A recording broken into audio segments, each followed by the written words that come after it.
Proudest moment of my life. One knee in the dust, king's sword on my shoulder, listening to the words, in the name of the warrior, I charge you to be brave.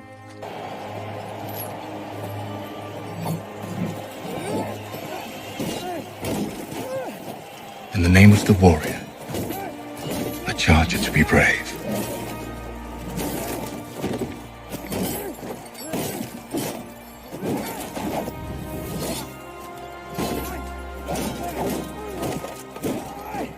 In the name of the Father, I charge you to be just.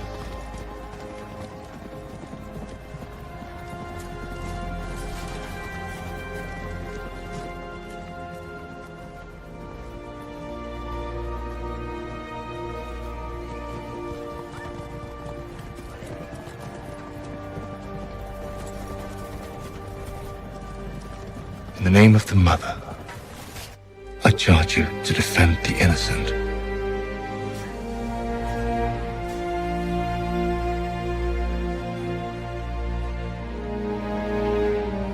Arise. A knight of the Seven Kingdoms.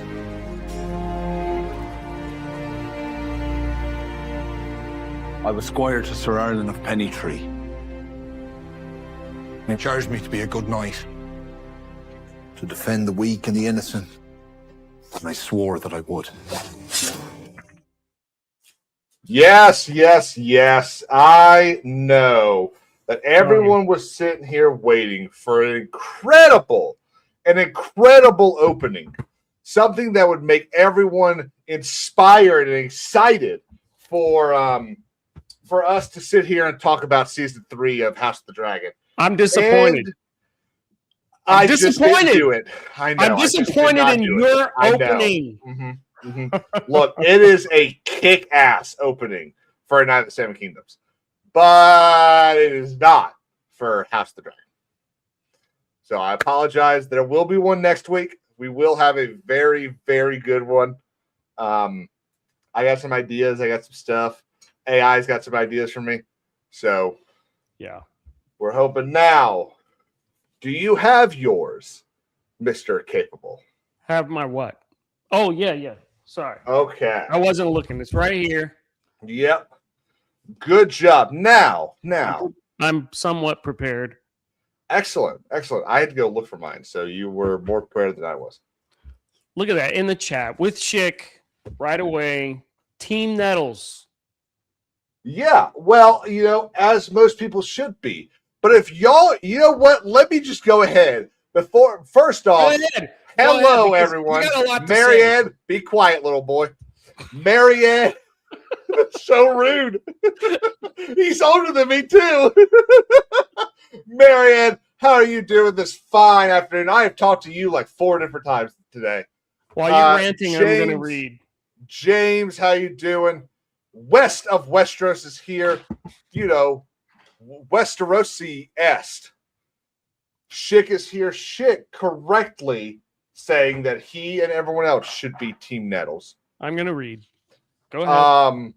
West of Westeros for 5 says, Green Men, Driftmark gone, Kiss, Death, R.I.P. Jace, be a book reader before you talk smack.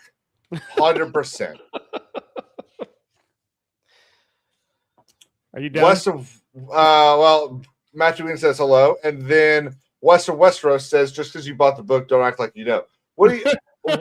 I know you're not talking to me or Lee here. We have both read the book. I have a feeling that's coming my way. But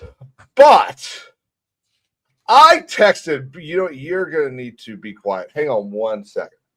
I'll call you back unless she's getting labor right now. What? Okay. So sorry, friend of mine. You got to leave so the show's mine? No, I don't have to leave. I do not have to leave. Oh, my God. It would have been a very one-sided show, I could tell you. It would have been. Let's see. At 10:10 yesterday night, I texted this bald sir. Well, and he said, I loved it. I loved it. And I said, what?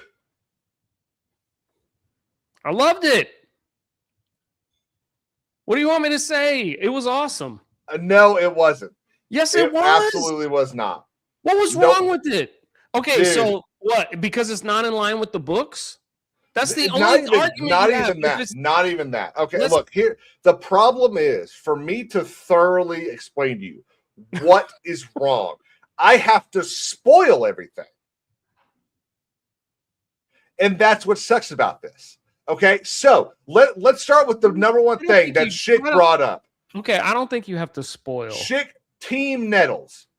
Absolutely. Team Nettles is awesome. Okay, but we knew Nettles was not going to be a part of the But show. the problem is by putting Rhaena in there in the place of Nettles, you ruin the future story of Bella and Rhaena. Bella and Rhaena were the darlings of the capital, to borrow a phrase from the Hunger Games. They were beloved because they were these women, these daughters of the Targaryens that had these dragons that fought for the people. And well, Valerian, Targaryen, potato, kind of. I mean, they're half Valyrian. Literature. They're right. They're a quarter Targaryen. They are the sons of their daughters, first of all. You're right. Thank you. They are the granddaughters of a Targaryen. They are a quarter Targaryen. But the entire thing, there's so many things that happen that don't make sense anymore. They make sense to the show. Okay. How about this? Okay. Not to the books. If you're trying to follow along in the book. Jace is dead now. Okay. Yes. Spoiler alert. Jace is dead. What does that mean to you, Lee? With the death, the Prince of Dragonstone is dead. What does that mean to you? Joffrey is the next heir. That's what it means. Joffrey, her third son, is next in line after Rhaenyra. But Jace was going to die. That's all? Oh, but Jace was supposed to die at the goat. Oh, dude, I'm losing you you get high for a second and your mic's cutting out. All right. Get me excited. We're just going to have to keep just that last octave. Don't hit that last octave. All right. I know I am. Let's start with the beginning, okay? So let me hit the super chat real quick. Yes, that's important. Westeros for 5 says, I'm a huge Jeremy Ice and Fire supported money. I need peoples who know the books to be hosts. Okay, well you got you got 2 and okay. I don't know. I'm gonna admit I don't know the books at least as much as King's. So I lean on him for course correction. I was sitting on my phone, okay, as you know, it turns 9 o'clock. Yeah. Which, dude, wasn't it nice to have it back at 9 p.m. instead of 10? That was so nice. It was awesome. So it's freaking 9 p.m. hits, and I reset the HBO app on my TV, and it pulls up, and I start watching it. So I realize I can't yell because my mic is very sensitive. It's just when you get to that high octave. Okay, my voice elevates when I get passionate and excited about something. All right, but okay, correct me if I'm wrong. All knowing of the George R.R. Martin literature, but Jace was supposed to die. Yes. At the Battle of the Gullet. Yes, he was. We knew that was happening. We knew it was. The problem is, though, what are you upset about? That doesn't mean anything to us. Who gives a shit about Jace? We don't give a shit. The normal watcher doesn't care about Jace. He hasn't done anything. He spent 8 episodes last year or 2 years ago. At the very beginning, he on the wall. We got to go back to Westeros. Got the beautiful music. It was awesome. Then he went to the twins. I think also in the same episode 1. Sounds like he's doing a lot, Kings. And then for 7 episodes, he sat at Dragonstone crying like a little bitch. Oh my god! He challenged Daemon. When? He stood up to him and like, no, my mother said this. Wait, am I cutting out again? He said, mother said that. Yeah. You know what I mean? Again, like he first stood episode. up to Damon. First episode. Yeah. Yeah. Okay, so everything Jace does, nothing. Jace doesn't do anything, and the rest Luke of the season was do. the weak one. Are you sure? I mean, he just got swallowed up by. Well, I mean, to be fair, he got eaten by the second largest dragon anyone had ever seen. It's not really that fair. I mean, but let me get to this because I think you and I will absolutely agree on this. Okay, so we 9:00 hits. I click the play button, and we get 4 or 5 minutes of like previously on. Okay, all right, you're there. Yep, I'm with you. And then, I'm 2 minutes in. I'm just kind of scrolling through my phone because I'd spent like 3 hours earlier Sunday trying to make an intro for this show, and so I had already kind of caught myself back up, and so I'm just kind of scrolling there on my phone. The thing ends, and then I hear dun dun dun dun dun dun dun dun dun, and the phone. I literally went. I just like locked in. It was pull me right. Oh, it was awesome. I thought I was out. Yep, they pull me back in. It was so nice getting back into. Now the thing that go ahead. Let me say this about the intro because I got jazzed up because I feel like Ramin Djawadi put a lot of the battle drums in this. Did it sound a little different to you too? It reminded me of the Battle of Blackwater when Davos was like, oh, they want to play music? Okay, let's play. And he says, sound the drums or whatever. And they started playing that rhythm. It reminded me of that so much. I was like, ooh, like we're going right into battle this episode. That's what it made me feel like. It was awesome. Mm-hmm. So hold on, you got to recognize new membership. I'm not there yet, Lee. I know, but I mean, that's a new bro. I'm gonna get to it. The chat the chat. I know, but I'm trying to get there. I'm literally in the process of clicking the media asset. He's getting so that I can play it. Out. The chat runs the show. Oh my god! I'd like to apologize on behalf of this show and King's Advisors for not addressing the chat when it's necessary. We have a super chat we haven't read. We've got a new member we haven't read. I'm literally about to click it. I am appalled. West of Westeros with a really awesome PFP, if I might say. As a new member, welcome to the kingdom. Welcome. We are very, very happy to have you. Very happy. Sorry, it took an hour to address it. I think it was like 5 minutes, dude. It was 5 minutes. He's just salty. We're not in line with the books. Really Mark for 5 says, Capable Gent, it was good to see you again at the Red Coconut in March. Too bad Kings couldn't be there or the 9 Line Apparel meetup. I was at the 9 Line Apparel meetup. I was just there 5 minutes after just about everyone left. Dude, how does that happen? They were doing construction on I-26, and I sat in the dumbest I sat in the Yankee traffic for like an extra hour than I should have. I should have been there at 5 o'clock. Did you get to see anybody? I saw X-Wing, Beardo, Blaine, Jeremy, Spider Unlimited, 73 Transmit, Risk It for the Biscuit, and Mo. And Mo gave everyone the plague. But not Mark of Reality. No, I missed Mark of Reality. I also think there's someone else that I'm missing on my list. But Wicked? Yes, that's who. No, I did not. I missed both Jay and Wicked by like 5 minutes. Yep. I know. I was very upset. It's embarrassing. Mm-hmm. Yep. Damn Yankees. Can't do anything about it. So we get the music. It was so glorious. I'm telling you, watch it again. I got the battle drums, man. Yeah. I thought it was. I tried watching I tried like paying attention and kind of seeing if they added anything, because they kept the full opening from the second season. I figured what they were going to do was the tapestry would kind of move, because the intro is only going to be, minute 30. I figured that minute 30 would kind of move through the battles as we progress the show. But I guess they're not doing that. Listen, the thing is, this episode is still season 2.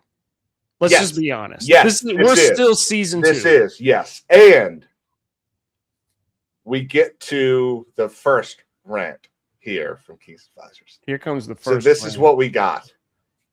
Okay. Are you still on the 4 paws?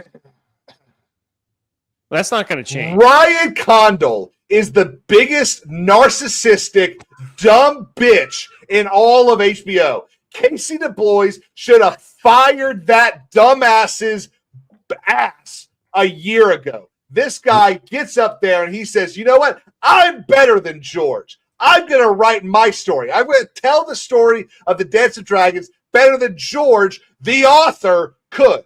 So what am I going to do? I'm going to put a giant middle finger at the very beginning of the episode with a 4-clawed dragon, and it's black. It's not even a Targaryen dragon. It's a fucking Blackfire. What are we doing?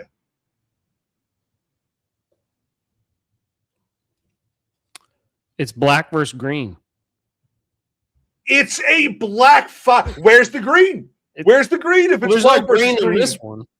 It's a Blackfire dragon. The Blackfires don't exist yet. How come your mic doesn't cut out? Because I spent 1,000 years making sure I could scream at it. because I sat on here. I sat on here for like 6 hours with Big Rob like a year ago, saying, "Okay, I'm going to scream, and I need you to make sure that it doesn't cut out." And because it's a short that your brother gave me. I hear.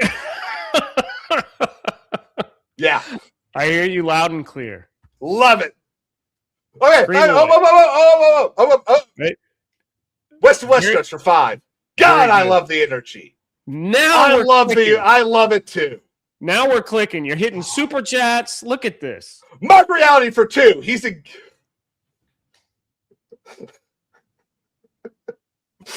against Black Dragons. I'm calling Sharpton.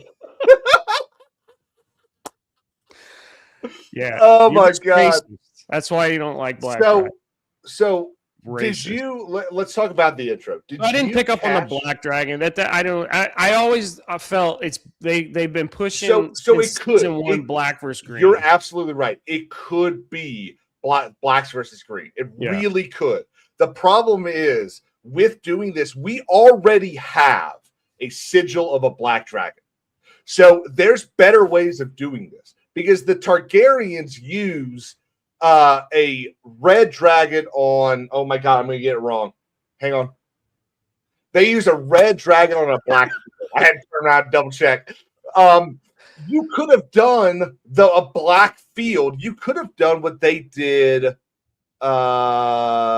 somewhere over here where it was a black dragon going after a green dragon. You could have done that. Okay, I'm just going to take me forever to get back to it. But instead, they fuck it up. This is not the blacks. This is the Blackfires. Something that happens 70 years later. Something that we had conversations about during Night of the Seven Kingdoms because the first Blackfire Rebellion had ended a year prior. So clearly you are extremely sensitive and and passionate about the source material. I did not let this bother me. I see a dragon. I see a 4-pawed or 4-legged or whatever you want to call it. Black dragon. Yeah. Well, they're not supposed to be legged. I mean, they're not supposed to be 4-legged, but feet. But I didn't let it ruin the episode. So I have a question though for you. So this is an hour and 5 minutes. Okay. And obviously we know that, it's really like an hour because I think the last,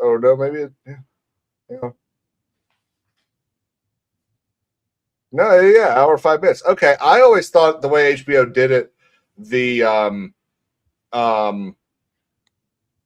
that next week on was part of the episode time frame, but I guess they do it differently for Disney Plus. Were we not told a month ago this was a 72-minute episode? I don't recall. Okay, I could have sworn we were told a month ago, and also told that this would be a $30 million episode. That's why they couldn't put this in season 2, because Warner Brothers and HBO didn't have the budget. So, which is why this is such an underwhelming episode, because it is season 2. But wasn't there strikes and stuff that went on too that they encountered? It wasn't the budget that caused them to cut the season short. The strikes, it was absolutely the budget. Casey DeBlois told them, his CEO of HBO told them, you don't have $30 million. We can't give you the $30 million. You got to wait till next year. Yeah. And that is why, because they literally started working on it at like the day after the fiscal year ended for Warner. But and this is partly Condell's fault. This is partly HBO's fault. This is partly partly our fault as well. The fans' fault is this was built up as the definitive battle. Yeah. Sort of like, remember how last year or earlier this year I told you Battle of Ashford Meadows, man, that tournament, the trial, the 7, you are going to flip your shit. Yeah. You are going to love it.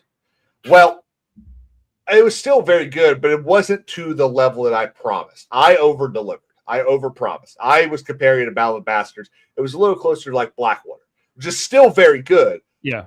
Just not Battle of the Bastards. So that's what they've spent months telling us this is going to be incredible. And then we get a battle for 27 minutes as opposed to an hour. We spent 40 to 30 minutes in exposition. Well, if they overhyped it, that's on them. I didn't buy into any hype. Did you not? No. I don't trust anything Game of Thrones related because of Ned Stark's death. It still hurts. I have learned to never trust anything that any of them say. I'm just saying, like, okay, if you didn't have that, take out the hype and you got your battle. Was the battle bad? So if they didn't say, like we're gonna have 600 ships and you're gonna see it all play out, and then we had 3. I mean, that's sort of exactly what they said. But I know they said that. But if you hadn't bought into that, if you didn't listen to them, or you just watched the show, would you be disappointed? Hang on a second, Lee. Dude, I'm sitting here on a different... I appreciate the super chats. I obviously do. But I'm sitting here on software that doesn't let me interact with super chats the same way that YouTube does. All right? I'm sorry. You want me to pull it up and give it thumbs? I will.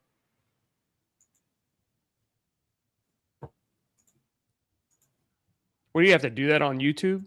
Yeah, it's easier just to have everything all on StreamYard. Yeah, so we use StreamYard as our platform to have multiple streamers, screen share, all that stuff. But this, so let's, because we're gonna get to the battle. We're gonna get there. I mean, there's things about the battle that are really cool. Yeah. And like one of them that I really loved was when you saw her ship pierce their ship, pierce the Corliss's ship. You saw the breaking of it. I loved that. That was really cool. It's kind of a throwback to like how the Venetians and the ancient Romans used to do sea warfare. Yeah.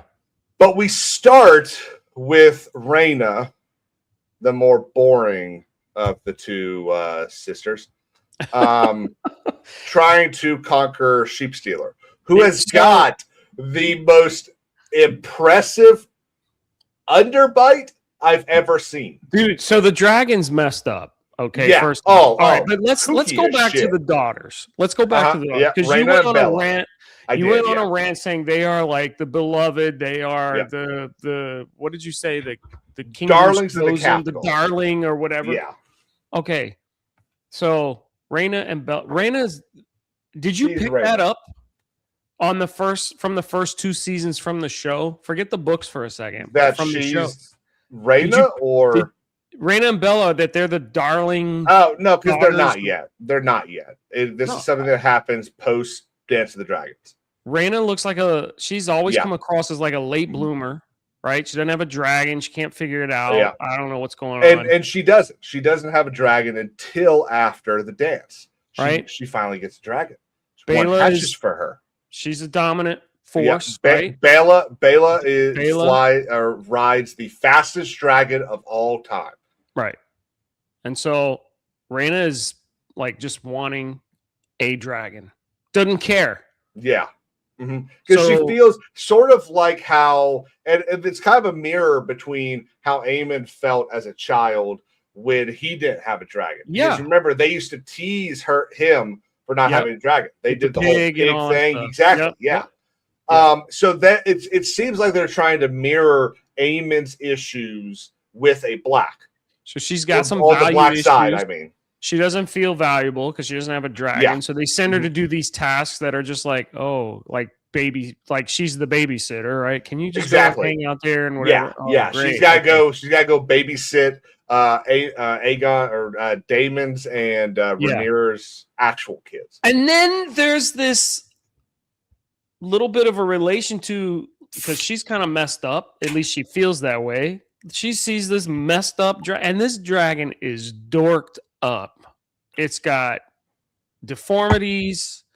It is just not. I don't know what happened. It's a fucked up dragon. Yeah. Well, The so jaws Sheep all Sealer's. messed up. Yeah, And Sheep even- Sealer's been out there for 100 years. I think Sheep Sealer's like 110 years old. But just going by the show, please, chat. Don't rip me a new one. I'm gonna go just by the show because that's my position, right? If you're expecting the show to be in line with the books, you're going to be disappointed because since season 1 they've strayed away. Yeah, but the strays in season 1 still allowed them to tell the story that George had written. You were hoping for that. And then season 2 came and you're like, this is going off the rails. Yeah. And now it's confirmed in the start of this season, we are not following the book. We are going to take ideas from the book, but this is the direction we're going. So she sees this dorked up, messed up dragon. And even during the battle, it looked like the dragon caught fire. Like it couldn't blow fire right. Or it would fire. keep getting fire on its neck or something cheek like that. or something like it couldn't release the fire properly because it's deformed or something, or it was burning. Now dragons aren't supposed to burn, but this one clearly was like burning. Yeah, I think we get to see a scene where the Valyrian fleet puts this, grabs they've got like a ballista type catapult thing where they put a case of something on it. I think it's basically Greek fire that they're loading their ballista with, and I think it keeps hitting him. But let's get to the battle. We'll get to the battle. we will, because the dragon can't even fly straight. It's so up. This whole thing, I generally think this entire thing is used to mirror Aemon's struggles as a kid. And almost to kind of remind us of the failures of Aemon and kind of bring a little bit of humility towards him without having to have Aemon do something. So if that's the case, do you think then Rhaena is going to become a mental case? Crazy? Like Aemon? I mean, she should. Let me Ryan, with this. We got to have a conversation about Aemon and his relationship with his mother, because that one kind of threw me a little bit. We absolutely will. We will 100% talk about that. Yep. So I don't know. I don't know if there's a. I don't know if I'm ready to call this a parallel to her and Aemon just yet, because she's gonna have to go nuts and be really power hungry, but she's struggling. But so did Aemon on his dragon too. He couldn't control. What's his dragon's name again? Vermithor? Vagar. Vagar. Sorry. Vermithor is Vermithor is huge. Hugh the Hammer. Yeah, forgive me. Sorry, chat. Sorry. It's okay. It's okay. They're both fees. English. You think English is hard? Right. Yeah. You think English is hard? Try High Valyrian. So then we get to see Aemon maybe not break into, but assault the High Septum. Well, Aemon's pissed.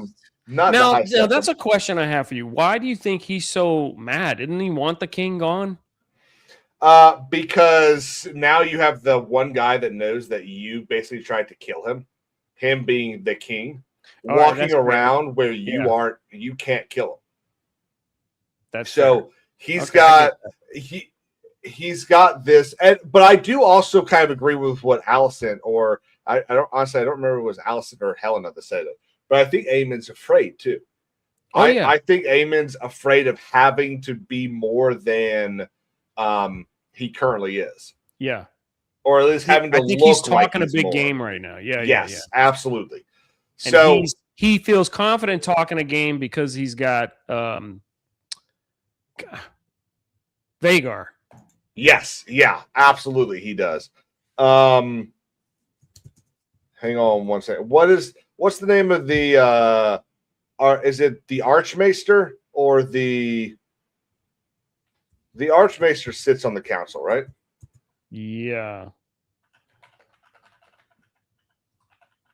No, I think the Archmaester is in charge of the Citadel. Who sits on the council? Which Maester? The Grand Maester. Grand Maester. Thank you. Yes, Grand Maester Pycelle. So you've got the Grand Maester here. Yeah, but that's not Pycelle. No. That's Orwell or something, whatever. Something like that. Yeah. Who's spent the last it's probably been 3 months treating Aegon. Yeah. So obviously he is. I mean, this Maester fully supports Aegon as the king, and Aemon comes in and basically is accusing the Maester here of betraying him, which is funny because helping the king would not be betraying someone; it would be doing his job. Right. But of stealing away Aegon. Yeah. And it isn't until one of the Targaryen soldiers looks down and lets him know that Loras is gone as well, that Aemon realizes what's happened. Yeah. And which I think is honestly,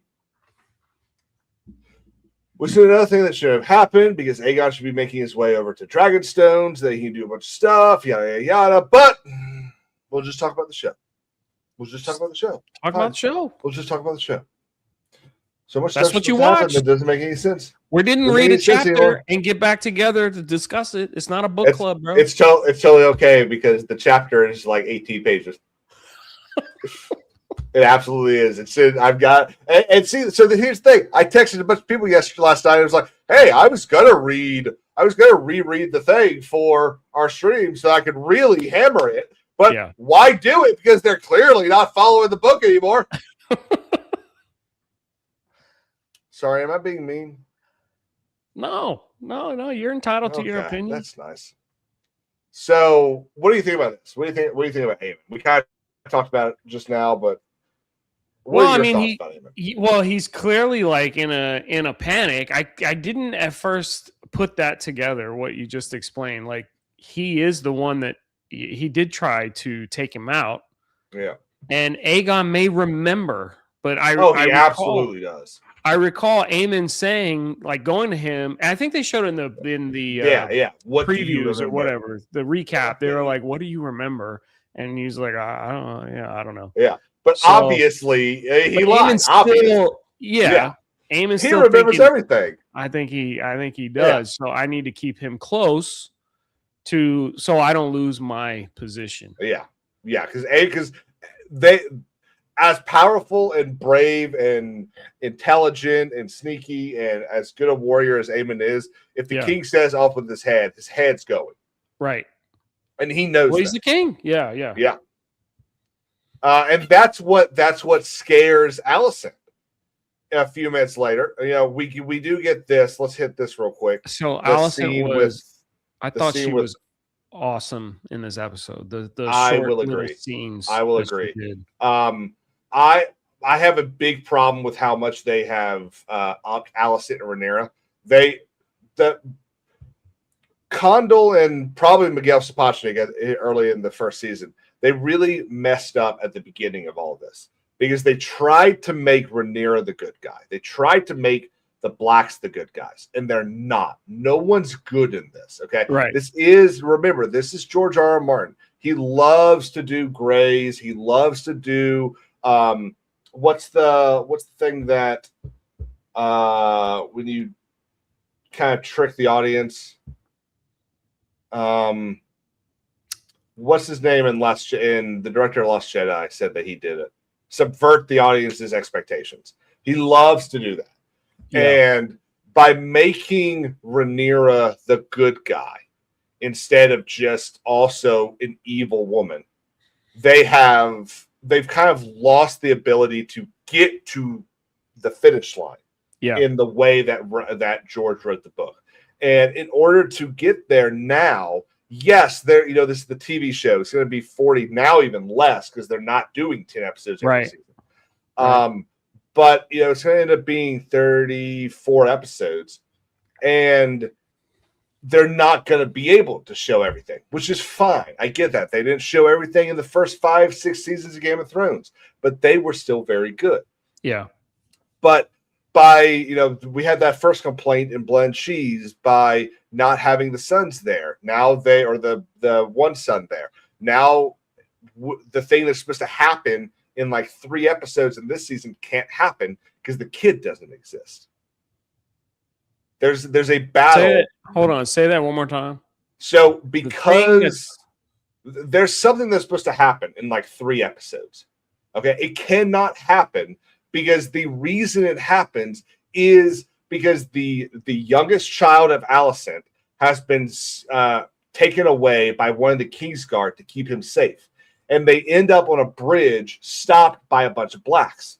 And there's like a very, I know it sounds terrible saying it like that, but there's this battle, this tiny little skirmish that takes place that can't happen because the kid doesn't exist. So why would the Kingsguardmen be there now?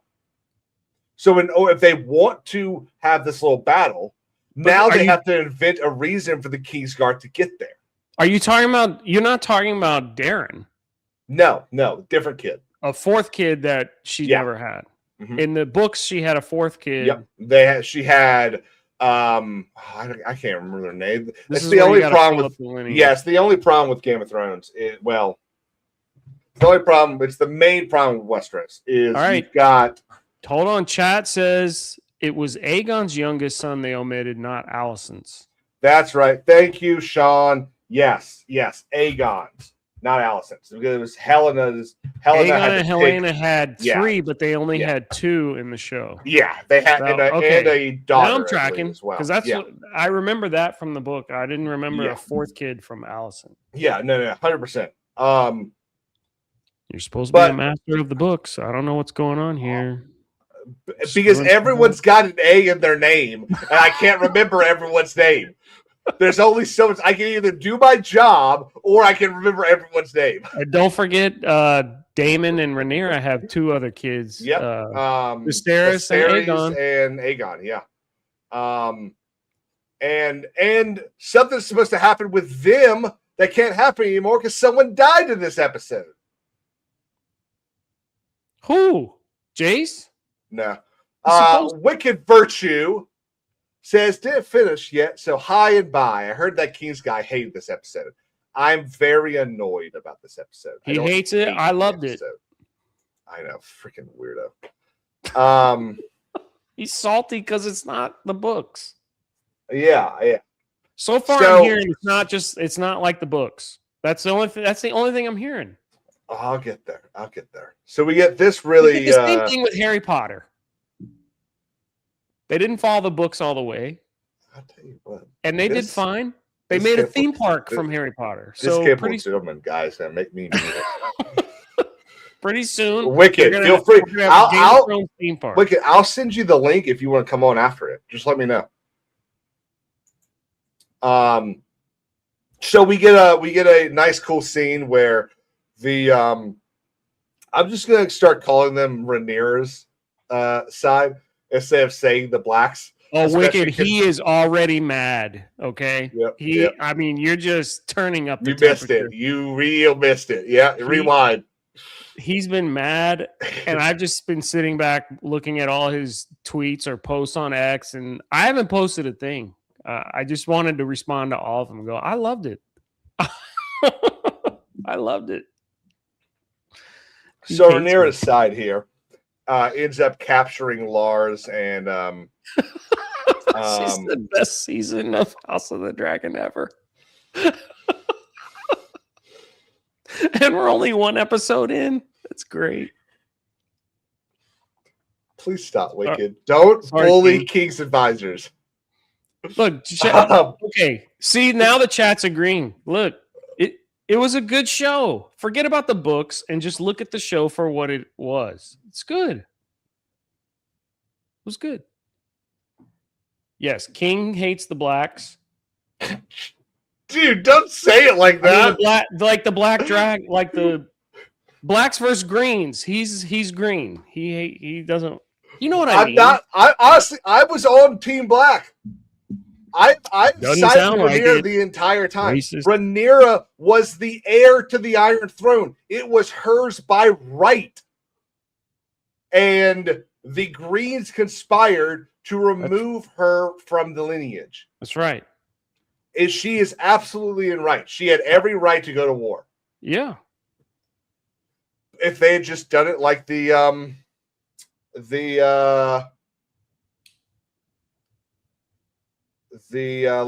George had written, it would be fine.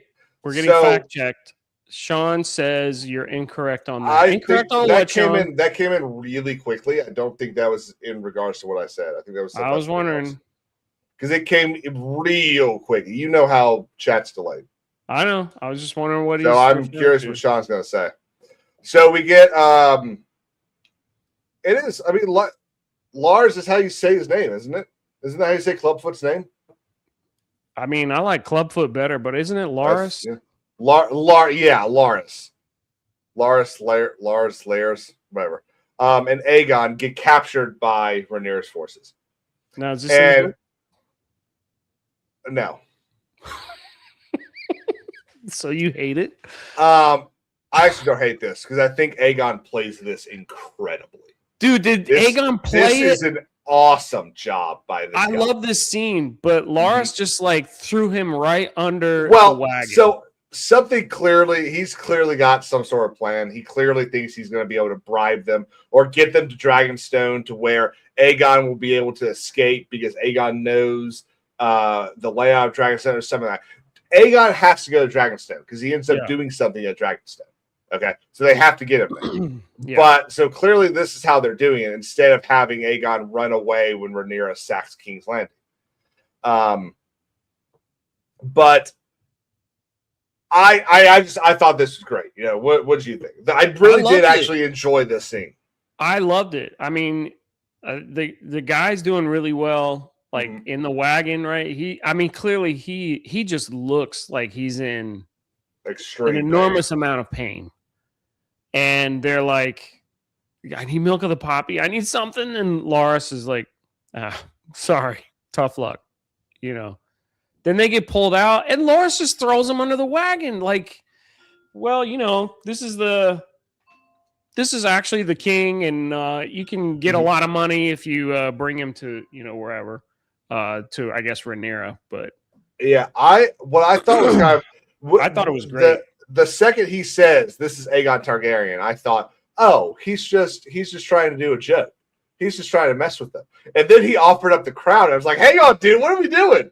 Like, you're just throwing in the towel. What's going on? That was cool. And he's just like, here's his crown, just as proof. Yeah, that was awesome. But yeah, and then of course they kill their companions, which was pretty great. You know, if just with a look, didn't he just like he just like motion? Yeah. Super chat. I'm gonna keep you on top of stuff. Thanks, Lee. Mark Reality for 5 says, I'm gonna get a couple clips from this episode just to prove I'm not the only racist on the internet. Hold on, let me like that one. I don't want anybody getting upset. There, I put a thumbs up on this. I'm pretty sure you left. I think he's angry at me. I definitely think I reacted poorly to that. I'm sorry, West. I'm sorry, man. I was a bit of a dick about that. He's one of your biggest especially because I don't even know if you were just teasing me. Biggest followers. Because you could have been.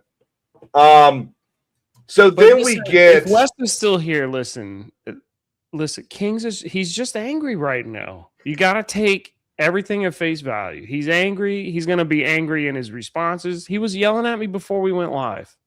I was actually. Wow. I tried to talk about we had a really good conversation for a little bit, and then he brought up me out. How much he loved the episode. And I just was like, no, I love the book. I'm sorry, I misspoke. You just hate that the show is not the book. Oh, you mean people are able to misspeak. Like you can get something incorrect, right? Yeah. Did I say you couldn't? Yeah. You chewed me out for saying a bunch of names incorrectly. So I did? So, yeah, but I mean it's been a while. So we get another 5 minutes here of you're supposed to be Jace, the heir to the Iron Throne, being a little bitch and complaining and arguing. See, I didn't pick up on that. So Jace manned up. The issue I have with Jace, he had enough of being talked at. You absolutely could be right. Can you all please like this show? I think I'm seeing I think there's at least 11 in here, and I only got 5 thumbs. I see. You gotta refresh. I see 11 likes. I see 12 now. Thank you. I also think he was Shake was talking about the super chat. He was making a joke on what Wes said. Yeah. Got it. That's okay. You're older than me. By a lot, actually. So I think that but for the scene in the second season where Jace blows his top about just anyone could be a dragon rider, this is what made me a Targaryen. And now any bastard can be, all of that, which I agree with him. Yeah. That is what I think makes so much of these other scenes just so much more babyish. Is he had a temper tantrum. But I think he lost his temper. And Breezy, I think, is touching on this, the most recent chat there. His mom is being stupid. I think he's had enough of being coddled by Rhaenyra, and Rhaenyra's just being like her motherly instincts coming out. She doesn't want to lose another kid. She's trying to be overprotective, and he's ready to go to war for her. Yeah. And he's had enough. Like, no, let me fly. Let me get on my dragon and burn some crap down for you. Get out of my way. This is how this kingdom is going to be won and protected. And I think he had enough. I think he manned up. I think he totally manned up, and he's like, I'm not doing this anymore. I thought it was kind of cheesy that he locked the door. He locked his mom in a room. We'll get to that because okay, yeah, Sean's got a point too. Rhaenyra knows that he doesn't have the strongest claim, even though he is her son. Right? No. He's I think Sean's talking about Rhaenyra's claim to the throne. Why Right? wouldn't she have her claim is solid? Sean says she, and her. Doesn't say he at all. I thought he was referring to that Jace is a bastard. That's the way I took his comment. So both. Maybe I'm wrong. So both. Sean, Okay. you can jump on that. All right. Yeah. But that's a fair point. He's a bastard. Jace is absolutely right here. He is right. He's acting too temper tantrum-y. Okay. I think he should have gotten the council together and basically overruled her there. And it's because Rhaenyra, let's say you and your brother, you and Drunk 3PO, who we all know and love very much, decided y'all go to war over something, actual war, okay? And he shows up to your house one day and says, "Hey, I realize I really messed this up, and let's end this. I'll go ahead and sacrifice everyone on my side. They'll all be put to the sword. I know. I'm going to let you kill my kid. You just come on over. Bring your dragon over, and we'll open the doors for you." Yeah. And you go, "Okay, sure." Yeah. You don't think every one of your counts is going to go, "Are you retarded? Don't do that." And she wasn't listening to reason. She wasn't listening to anybody's suggestions. She just kept on going with all of that. Like, yep, this is what we're going to do. Now, is she right, though? Would Alicent have let it all play out the way Alicent probably would have. But the problem is Alicent is not queen. Alicent is not the person making the decisions. So it's kind of like if I go to court and I make a deal with, or let's say my best friend is the second chair of a murder case, and I make a deal with him, and I do all this stuff with him, but I don't clear it with the judge or the dude actually trying the case. Yeah, it don't mean shit. And that's what she did. She made a deal with someone that can't make a deal. She made a deal, but she was betraying her own children to get her and Helena out of there. I just think that if for Rhaenyra to assume that everything was going to be in the same position it was, that all the pieces on the chessboard were going to be in the same spot, 3-4 days. Because I think we find out it's been a week or like 3 days since the end of season 2. Yeah. If we just assume that if Rhaenyra just assumes that all the chess pieces are going to be the same spot, then Rhaenyra is a bigger idiot than we know.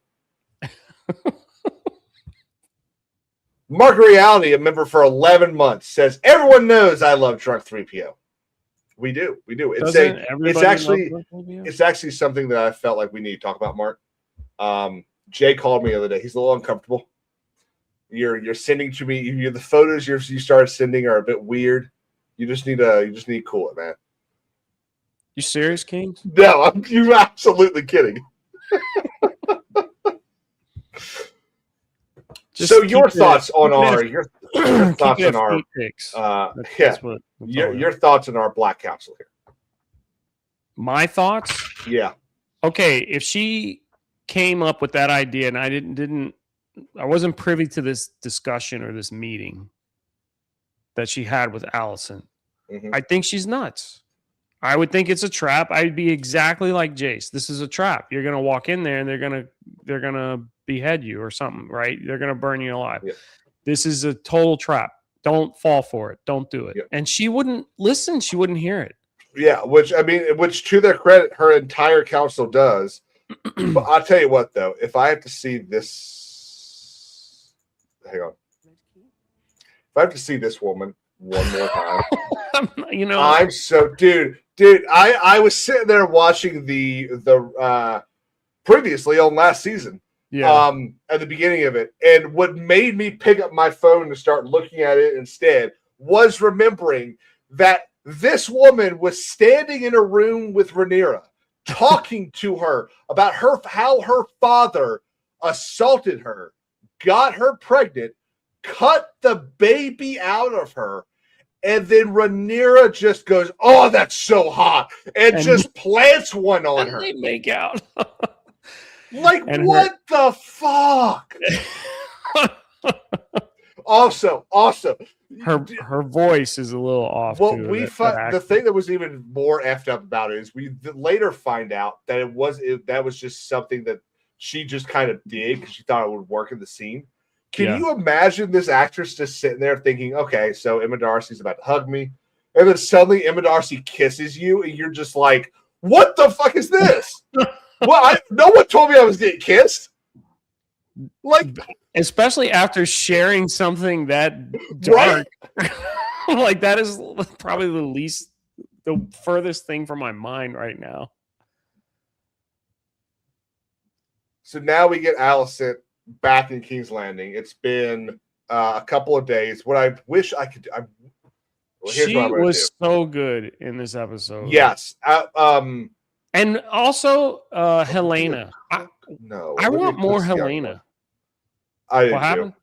I'm trying to remember what this actress's name is. Is Olivia Cook? I thought Olivia Cook played young. No, she does play older. Who plays young Alicent? I don't know her name. I know Olivia. Emily Carey. Yeah. Okay. Sounds right. And then Millie... I'm shocked that Googling young Alicent got me the answer. Then you have Millie for young Rhaenyra, and then Millie Alcott. But I want more Helena. I love her scenes where she's sharing these visions, these dreams that she's had. And the way she shares those visions is so cool. It's so intense. I love her scenes. I want more Helena. And I thought Alicent was great, especially when she's trying to convince. She's playing in to Aemon's narcissistic personality, right? She knows he's just all about power and dominance and whatever. So then she plays into it. She's like, you should have been king. You should have been born first. And he's just soaking that up, or at least we think. I got scared he was going to call her bluff or call her on her deceit. Well, all right, so it's been days. I was trying to get the exact time frame, but all he says is it's been days. But what I thought was kind of funny is, does this remind you of anything? How he's sitting in there, everything?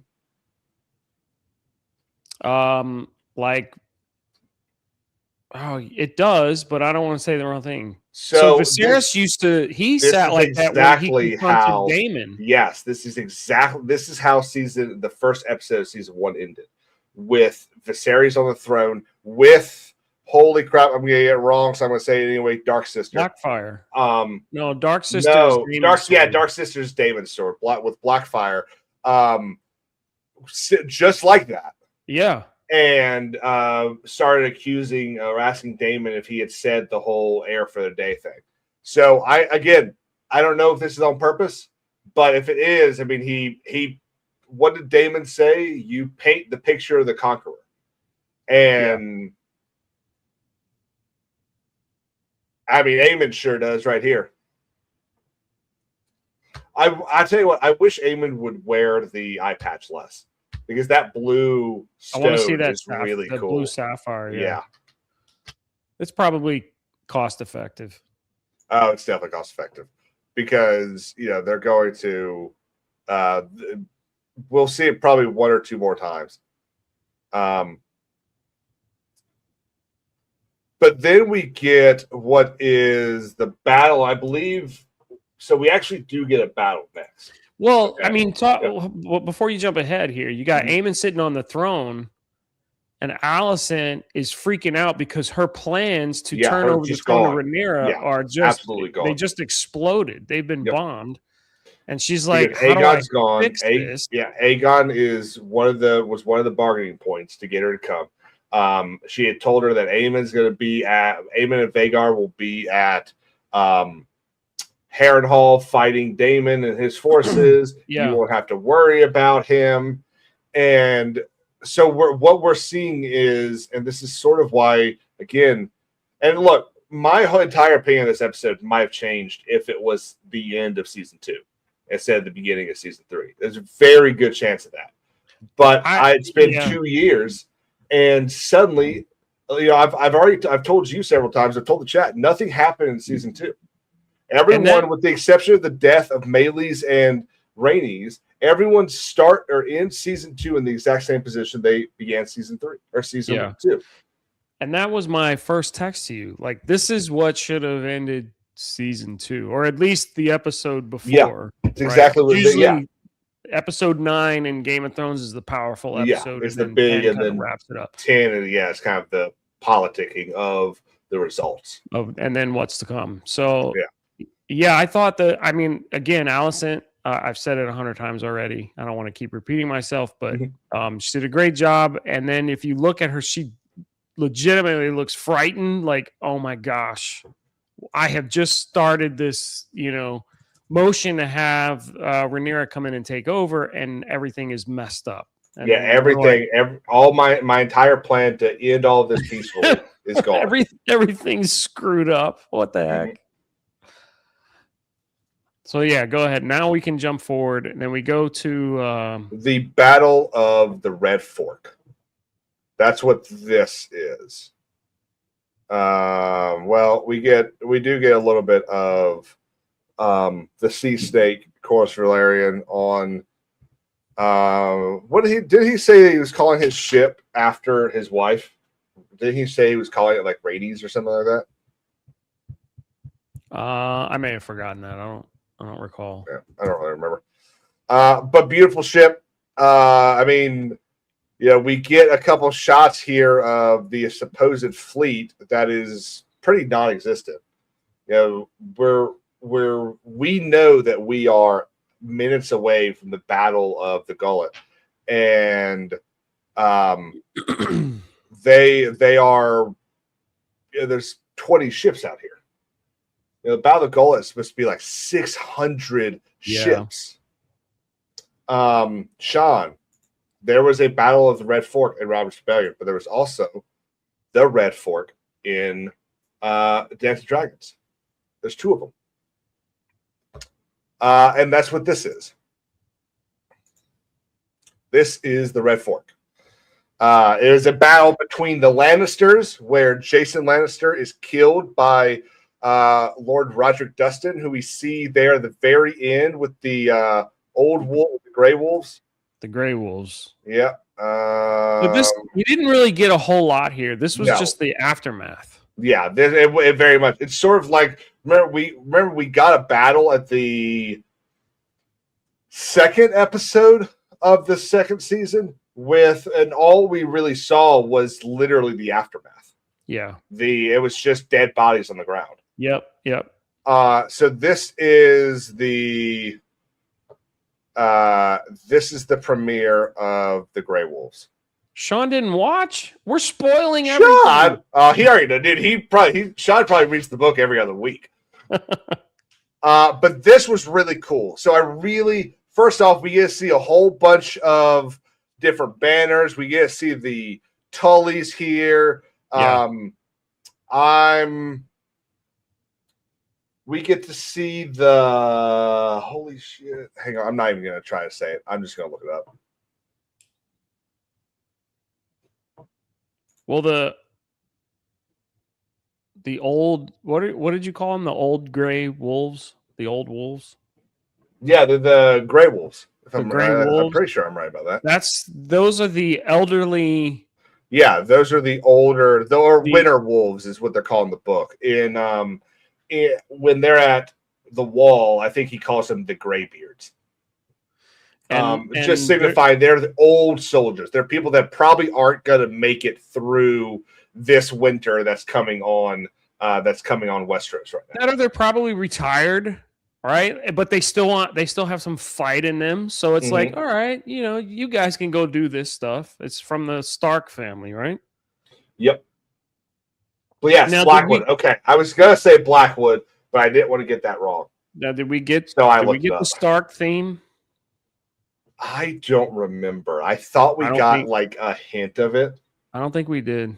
Have to Here, go back and check. how about I check?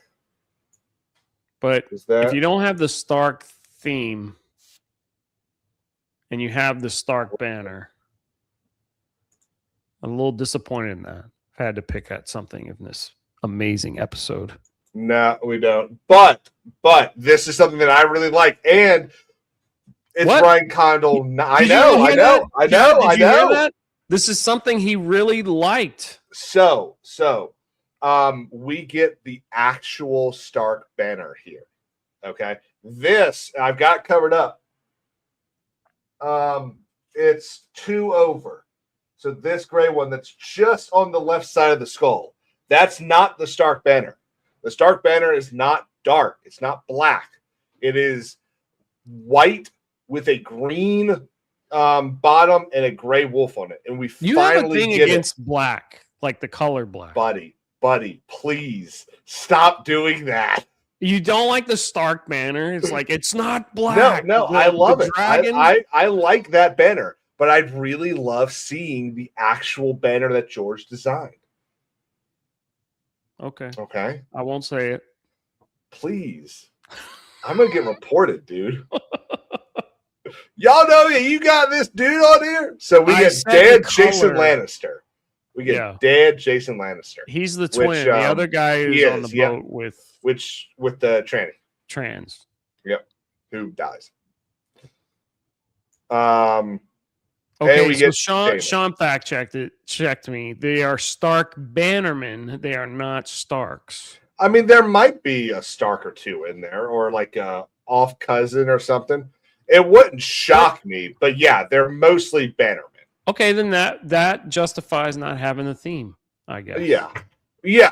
No, so there's, correct me if I'm wrong, because you're really big on the music, Lee, but there's also a North music, isn't there? Where like you're just at the North.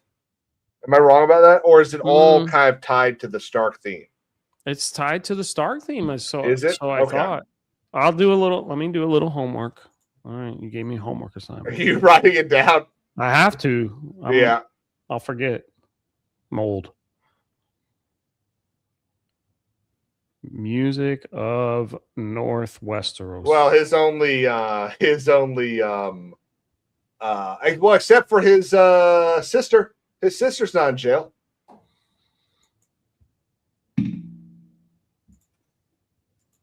Because his sister fucked Jace. Chubbs from Sons of Anarchy is a Stark? I never watched Sons of Anarchy. No, he's not. Let's find out. He was not in this show. Sons of... Okay. He was in Gladiator. Chibs. Chibs, yeah. Okay. He is. He's this guy right here. He's the leader of the Winter Wolves. Roderick Dustin. Wait, is that him? That's him right there. I did not pick that up. Yeah. I completely forgot. Okay, you gotta. So there's a close up of him. Yeah, I think it's. Yeah, let's pull that off so that he bends the knee or whatever. There we go.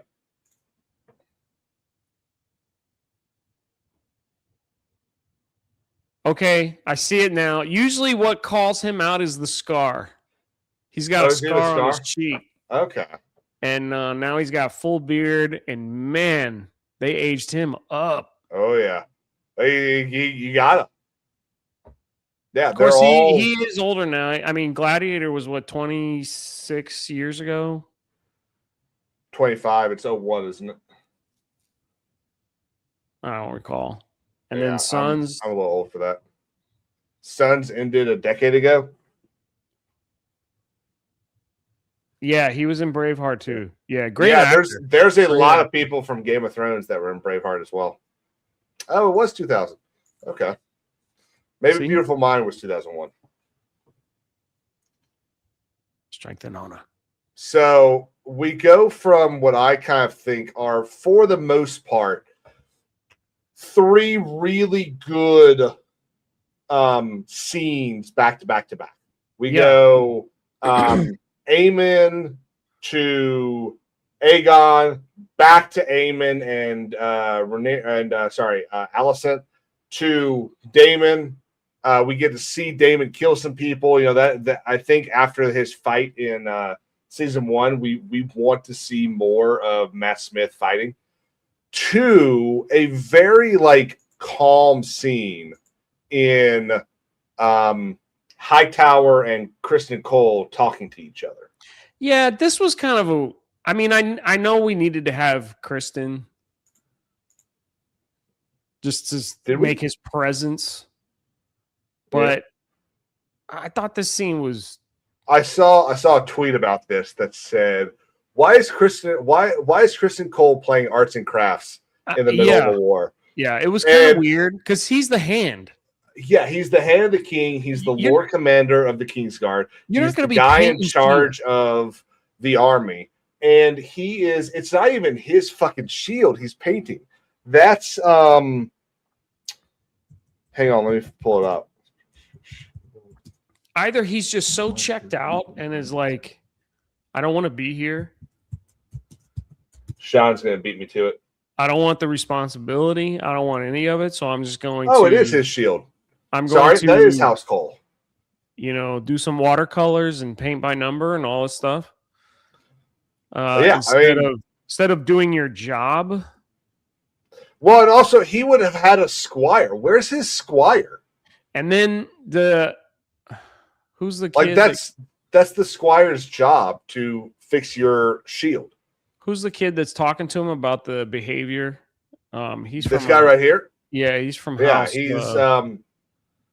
he's Allison's brother. That's not Gwen. Gerard. Yeah, Gwen Hightower. Gawain. Yeah. Right? Sean, am I right?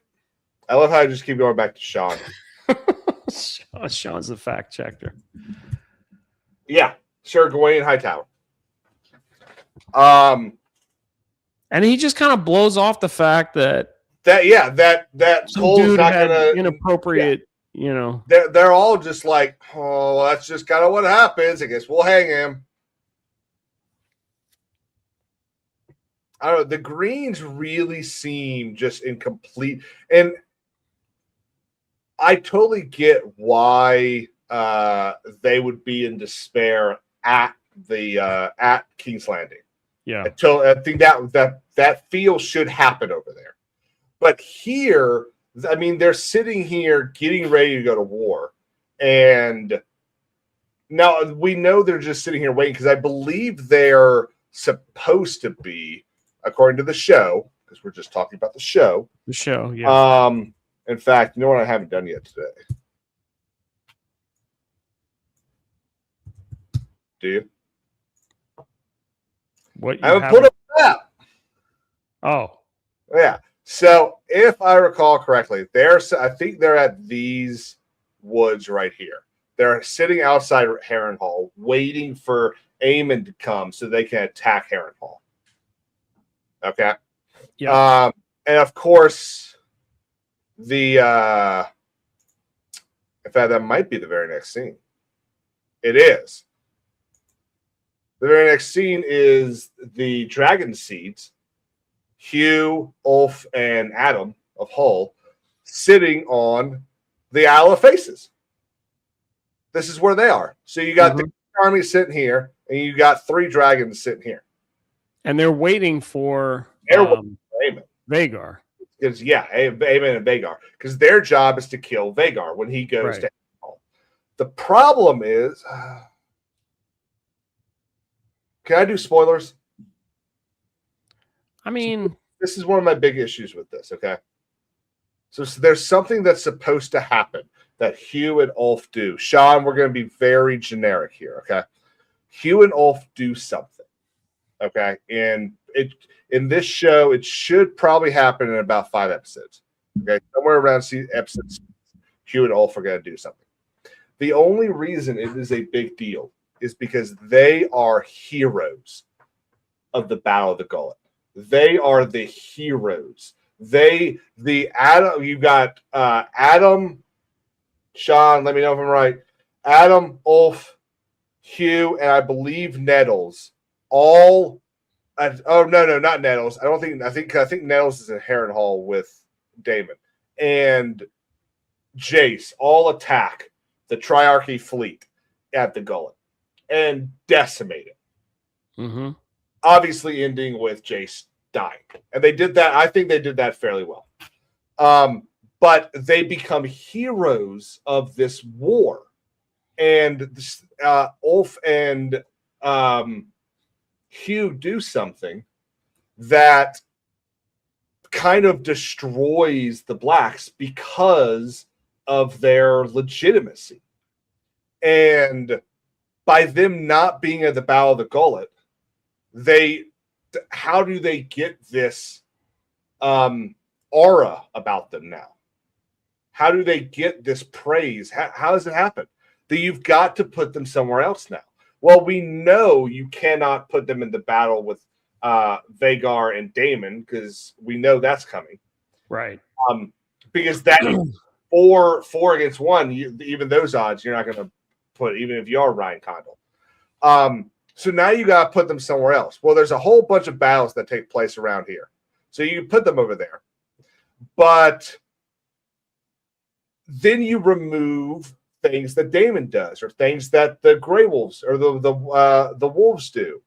But I don't even think you put them at Butcher's Ball. Butcher's Ball, I think, is the next or 2 episodes down the road. There's just a lot of things. By moving these pieces, things in the future can't happen. It's the same thing with that bridge battle I was talking about. So that's my thing. But what did you think of this conversation? So we got to see oh my god, I don't remember. Is this Hugh or Ulf? I think it's Hugh, right?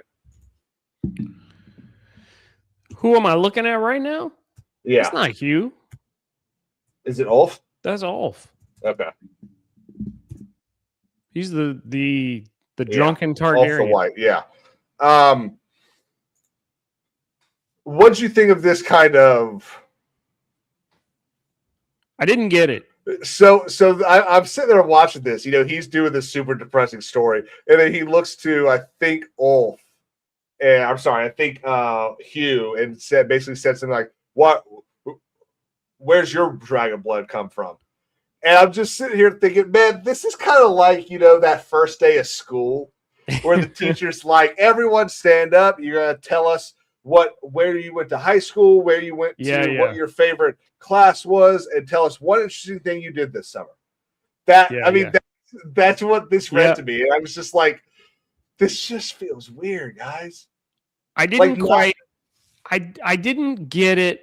I mean, they're just going to sit around and chat. But then there was something weird that happened. They looked up the mountain, and there was this weird figure with antlers. Yeah, it was one of the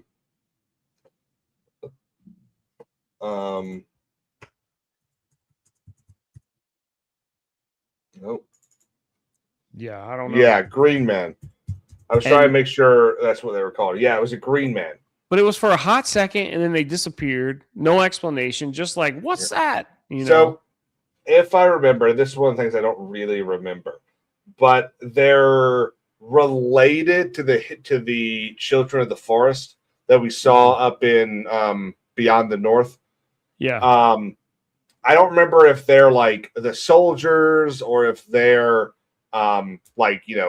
just the same thing but another form. I don't remember, but they're related to the Children of the Forest, and they're supposed to kind of forebode, like, be omens almost. Like, you see one, something's about to happen.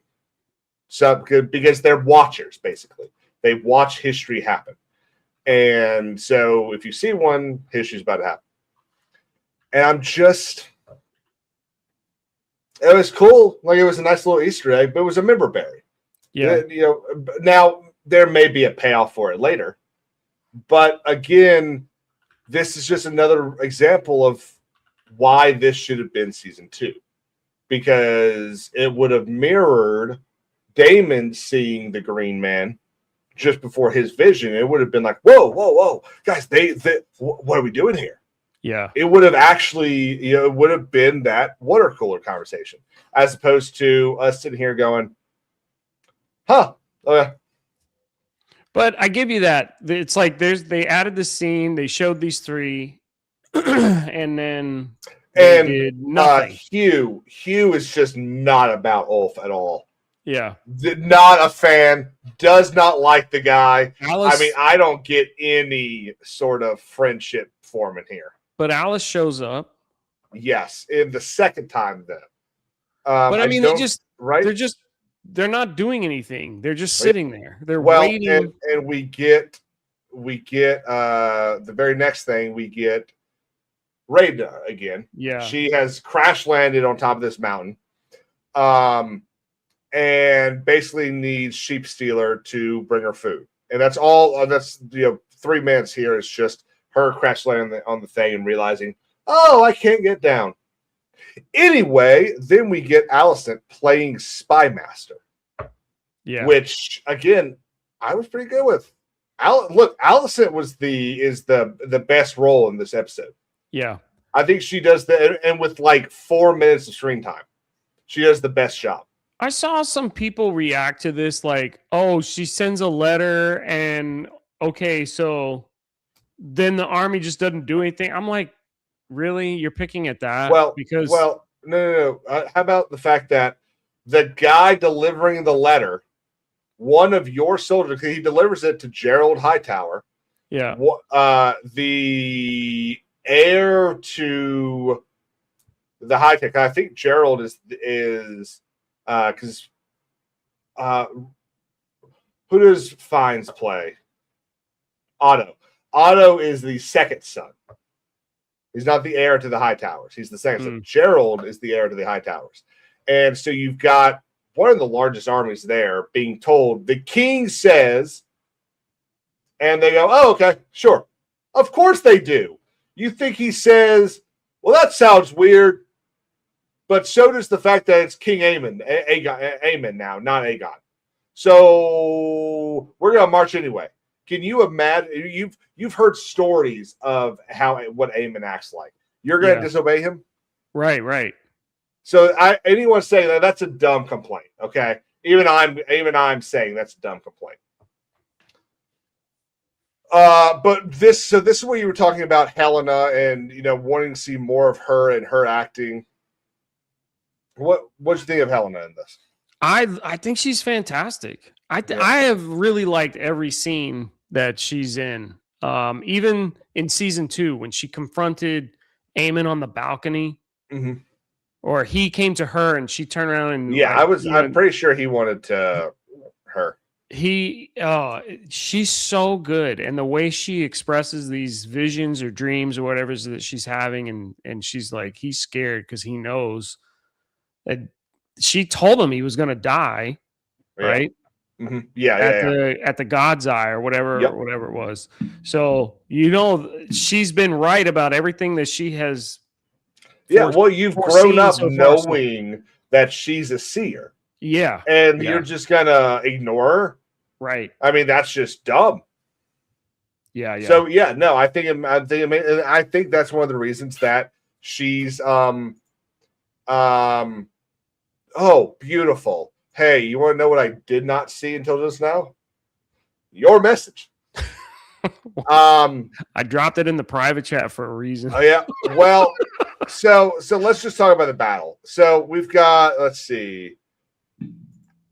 So Alan of Hull and Corlys have their whole conversation, which this was kind of a way, again, this is something that just really makes this feel like a season 2 episode. Doesn't make it feel like season 3 at all. Look, that's my problem with this episode is, 70% of the episode is season 2. Even if you just say the start of season 2 or season 3 is going to be the Battle of the Gullet. Yeah. Okay. Well, then which is what they said. Then let's do that. Let's start the season in the Battle of the Gullet. Let's not have, 40 minutes of season 2 run up to it. So we get a conversation between the tranny and the other Lannister, where she makes fun of his armor. Well, she is, or he is. I don't even remember at this point. Then Sheep Stealer shows up, and Rhaena ends up claiming her. You got Ormond Hightower here, not Gerald. Ormond Hightower here, who is that Darren behind him? Yes. This is Darren Targaryen right here. So that is Alicent's He's all green, man. He's got the red hair. Yep. That's Alicent's youngest son right there. Did he dye his hair? Because all his brothers are blonde, have the Targaryen blonde. Might have. I mean, he's in the Citadel. He's been in the Citadel for the last 6 years. Yeah. The Citadel hates the Targaryens.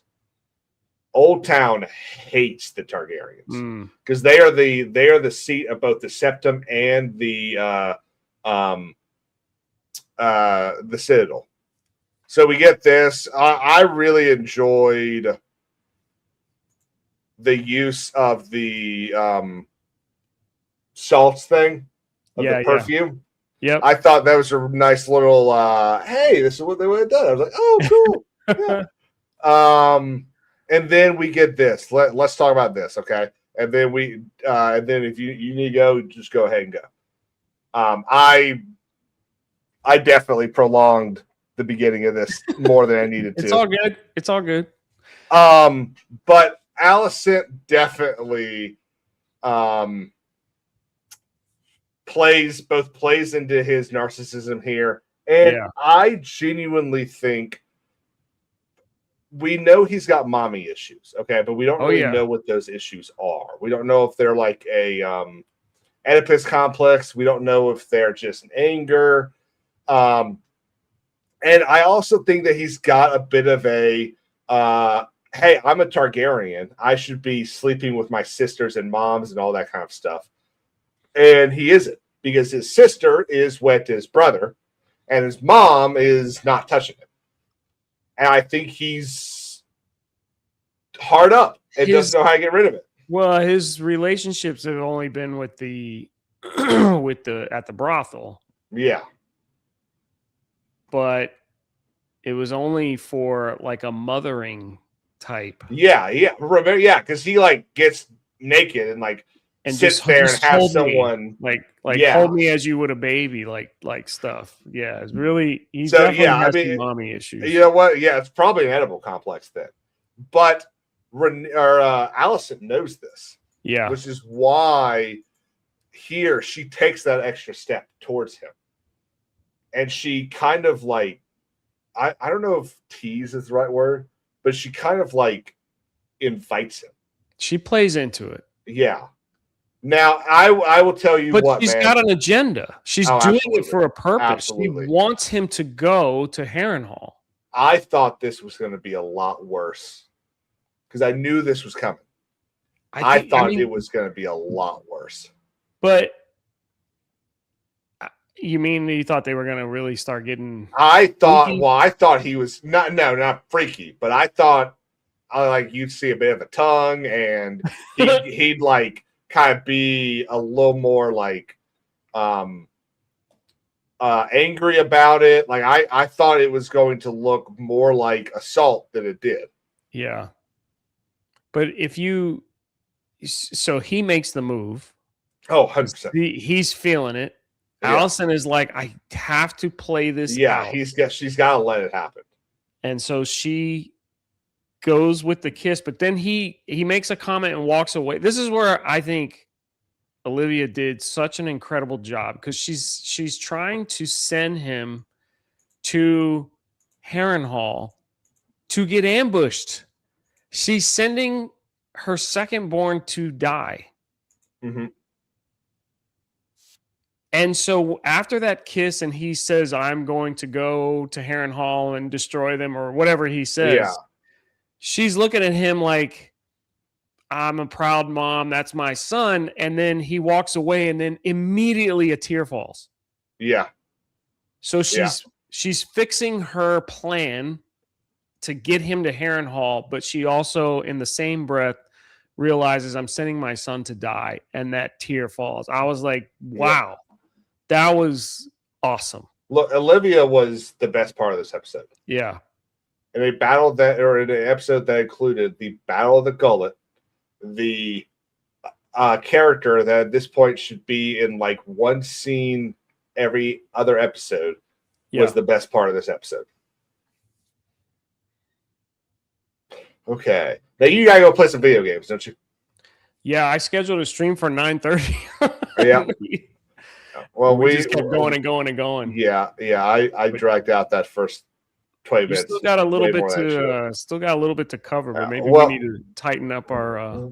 Definitely, the main thing here on is the Battle of the Gullet. So obviously, Jace telling the Kingsguard to disobey, or the Queensguard to disobey the Queen, is pretty dumb. And the Queensguard doing it is even more dumb. We all remember, I swear to ward the Queen. And he's not doing it. Damon literally drags them out and says, "Who is the Queen?" with Caraxes behind him. And they all said, Rhaenyra! Rhaenyra's the Queen! And now they're not honoring it. Yep. So that was annoying. But the battle, okay. You got 5 minutes? Yeah. Let's talk about the battle. I'll go a little bit longer. Yeah. What did you think of the battle? I loved it. I mean, okay, I wasn't, 600 ships. What could they do from a cinematic standpoint with 600 ships? That would just be so hard to put on screen and show details and things like that. Yeah, imagine having like armies of, I don't know, 10,000. All stamping and marching at the same time. That would be really difficult. And Peter Jackson figured out how to do it in 1999. Yeah. So I would think 26 years later, because this was filmed last year. I would think 26 years later, HBO could figure it out. Like I think that's a losing argument, my friend. I think sitting there and just trying to argue again, $30 million. The episode was supposed to. The battle was supposed to be $30 million. I did not see $30 million on that screen. I saw at best maybe 10 to 15. Well, I can't go by cost, but I don't know what cost what. But there was a lot of action that took place. A lot. Yes. Those ships. And I mentioned earlier that one of the things. I mean, okay, Pirates of the Caribbean, right? Yeah. Movies like that is where you get these ship battles. Some of them looked a little like back in the day. Some of them were like, all right, come on, that looked awful. Master Commander was awesome. But I thought from a without having a movie budget, but a TV show budget, I thought these battles were incredible. I loved this. This was really cool. The Triarchy has always kind of appeared as like this Phoenician type of people, and for us to get this scene where the ship modeled after a Phoenician trihum, I think is how you pronounce it, goes into what is a European galleon, and digs into it like that. Was awesome. It was so cool to see this. The last time I can even remember seeing something like this was Ben-Hur, the 1970 version. Yeah. So this was really cool. I thought the fight on the ship was really good. Again, one of my issues with the whole Battle of the Gullet is the fact that you've got Sheep Stealer here being a complete retard and burning her kin. He's burning her kin. She could not control that dragon. Yeah. The dragon was lost, didn't know what it was doing. The dragon being there and now Jace's death is her fault. Yeah. Now Jace has not died because he's he was heroic in battle or something, but because his soon-to-be sister-in-law showed up and basically killed him. Yeah. So there was some of that. Like I can't argue that, right? I know you can't. That's why I said it. From basically what you're saying. Yes, that is what happened. I'm not gonna like no. But clearly the dragon was a mess. She had no business trying to bring that dragon into battle. She couldn't control. She almost the made it. She almost made a dragon stone. Looks over, sees the battle, goes, "Ha!" Yeah. As if, and we know, simply from the fact that she abandoned her job as the protector of her nephews, that she abandoned that job, that she decided to do that for her pride, not because if she had turned up at Dragonstone with another dragon, Rhaenyra would have gone, "Oh my word, this is awesome!" Yeah, but instead, she causes the death of the heir to the throne. Well, I mean, she's clearly trying to prove herself. She's trying to prove her value. But she's got a dragon. I've never had a dragon. Why does she need to prove? She captured a wild dragon. She got a wild dragon. Yeah. That'd be like if Daemon had managed to get Cannibal to fight. And she's trying to show off, thinking that I can do this to prove herself. And she's failing. The Vale. Let's pull up the map, Jamie. She's failing. Here's the gullet. And here's the Eyrie. She's probably somewhere around here when she gets him.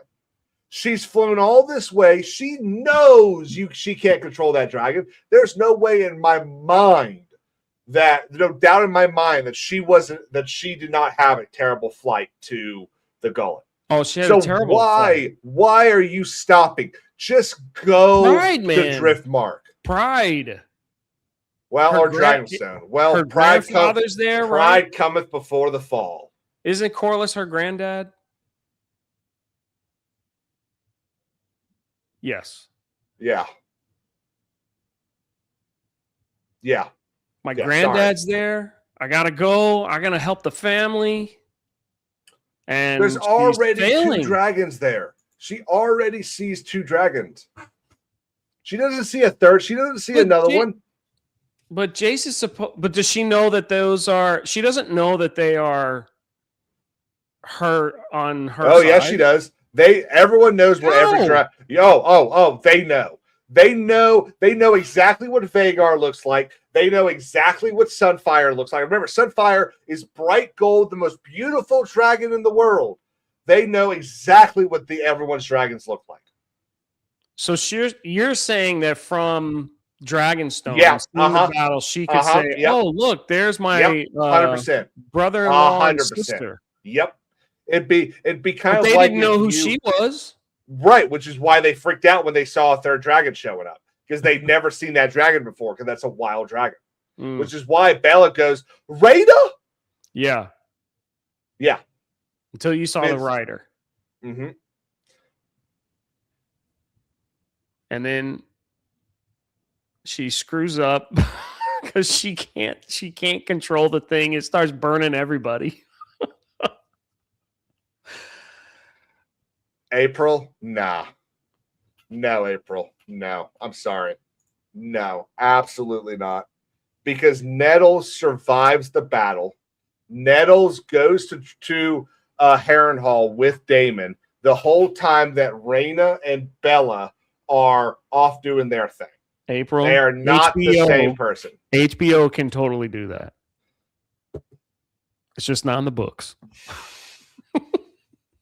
And then obviously the tranny dies, which again ruins a thing at the end of the story, because the tranny actually kidnaps Aegon's 2 youngest children and takes them to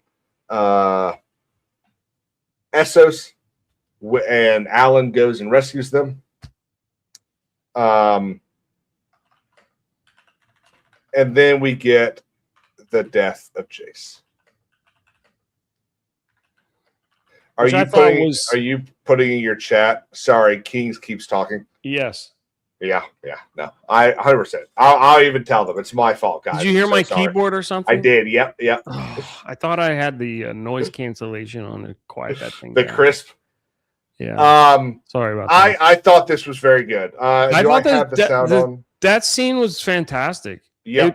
It was. And it was exactly as it happened. Yeah. Or as it was reported. Dude, even Jace before that, went to grab debris and was shot by an arrow. Now, even before that, though, the dragon's struggling to get out of the water, and he's just like, "Fly, please!" And it's like not happening. I thought that was 100%. Like, "Oh no!" And then he unhooks himself, and he grabs a piece of wood or something. You're like, okay, and then, yep. The mightiest man may be felled by 1 arrow, but as mighty as he was felled by 3. That is a rather large arrow. Right. It was. Yeah. I mean, it's supposed to be a crossbow bolt. That's a big crossbow bolt. Yeah, unless that's a mounted on the boat. But I think it's small for a mounted one. Like you saw, like a ballista. It's small for a mounted one. Yeah, for a ballisto, however you pronounce it. Yeah, I think it's small for that. It's like it's a very weird size. It's too big, I think, for a crossbow bolt. I think it's a little too big for an actual arrow. It's definitely too small for a ballast. But that's a nitpick that I only just now noticed because I paused on that scene. I don't really care about that. That's not something that's going to make me like the episode more or less. Yeah. But then that shot in the neck was like, that was heartbreaking. Yeah. So into the episode, Lee. I liked it. You think it's a good episode? I enjoyed it. Now, Lee, I did not. You've read Fire and Blood. It's been a long time. Right, the recent one I read is the one that we talked about at the beginning. The World of Ice and Fire. It's like the Cliff Notes. As a showing of the story written that you remember, at least. Yeah. What did you think? Well, it's not in line. No, I mean it's twisted up. I mean, I'm not going to argue that. Okay. I won't argue that. As a show.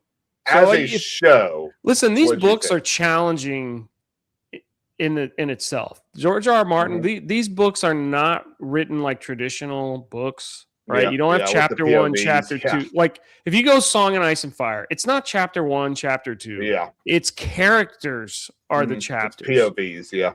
Right? And so you may get the same I'm trying to remember, like you would get the same story again, but from a different point of view. You get like a different part of the story. Yeah. So it's not like did you watch The Last Duel with Ben Affleck and Matt Damon? No. All right, so in The Last Duel it was like a 3-hour movie, and you had Ben Affleck's character, Matt Damon's character, and then Matt Damon's wife. Yeah. All 3 of them had a POV hour, basically, or 45 minutes, and then the last like half hour was everyone's POV. And it's not like that where you get Cersei's POV of an event and then Ned Stark's POV and then Jon's. It's more like while Ned Stark's doing something, he might see something that Cersei talked about in her POV. Yeah. But it's very much it's characters, not. That's one of the things that always bugged me about Catelyn and Rob. Rob doesn't have a POV. All of Rob's stuff is in Catelyn's POV. Yeah. And I always hated that because I don't want to know what Kat's thinking. I want to know what Rob's thinking. But on that being said, I'm glad the show is back. Mm-hmm. I hated the 1 full year hiatus. Yeah. I wish it came out last year. I enjoyed the show. I looked at it as still part of season 2. I am not into season 3 yet. This is kind of what I wanted at the end of season 2. And again, I think this would be a better episode if it had aired 2 years ago. Yeah, definitely. And I think that I've kind of just not dismissed the writings, but accepted the fact HBO has shown since season 2 hardcore they're going away from. Well, I don't even think it's HBO, man, because if it was HBO, I don't think we would have said half the nice stuff we said about Night of the Seven Kingdoms. This is Ryan Condal being a diva and being really angry. That I'm telling you, that is why. Yeah, that is why the very beginning ends on that shot of the 4-legged dragon. Because George has said multiple times how much he hates this 4-legged dragon. Yeah, I know he and does. Putting it on there is a giant middle finger from Ryan Condal. Yeah. Ryan Condal is a narcissist who thinks he can do better than the creator. I got you. But I'm looking forward to the next episode. I'm looking forward to the rants and going back and forth. I'm enjoying it so far. And on that note, we'll just try to be a little more concise so that we can get you to your gaming stream a little bit quicker. It's all good. It's all good. You want to wrap it up, or you want me to go down? I'd love to raid you, but you still haven't enabled it. I thought I put you on there. Oh, there he is. There he is. Save. Okay. Yeah. I think we're gonna bow out. I've said all I have to say. I'm sure I'll say it multiple times throughout the week. I'll be playing all this week. You know, I'm assuming you're playing a lot. You've been playing a lot. Yeah. Lately. You're still on 007. Dude, how you put like 30 hours in that game. It's not a 30-hour game. Okay, what's going on, man? I'm not the best gamer. But I'm curious, is this you're kind of pulling a J where you're not seeing something, so you take forever to do something? Or is it just, am I wrong and it is a long ass game? I've probably a mix of both. Okay. I think there's things I'm going through and like, oh, I got to do that again, or I'm not. I screwed up on the combat. Oh, I got to do that again. Okay. So, are you trying to play it as a stealth, or when you get caught, do you just go, okay, fine, let's go? I start getting excited and I forget to be patient and I just run in and just start swinging. Been there, done that. But I'm enjoying it. I like the game. There's some things about it I'm like, come on. But you know what? It's fun. I'm having fun with it. Well, man, you're playing that a bunch this week or just tonight? I'm doing Bond tonight, doing it again on Thursday most likely, and then probably going to be back in the workshop working on the motorcycle this coming weekend or next because it's holiday weekend, 4th of July weekend. So next weekend is 4th of July weekend. That's what I said. Okay. I thought you were. It kind of sounded like you were saying this weekend was 4th of July weekend. I was like, hang on a second, what? I lost a whole week. No, I'm sorry. If I said that, sorry. Next weekend. So if I don't get it to this weekend, maybe next weekend because it's a holiday weekend, like I may have some extra time to get out there and do stuff. Okay. Well, Lee, thank you so much for being here. I wish we had a little bit more. Even though we're not on the same page. Yep. And you know what? Just as a little. As one more thank you, I just want to thank West of Westeros one more time for being here, for the gifties, for the memberships. You are entirely welcome to come and yell at me. Awesome. All right. Guys, y'all have a great afternoon. Well, great night. Go hang out with our good friend Campbell Gentleman over here at the Gentleman's Lounge. And I will see y'all tomorrow for Legally Speaking number 54. Appreciate y'all. Peace out.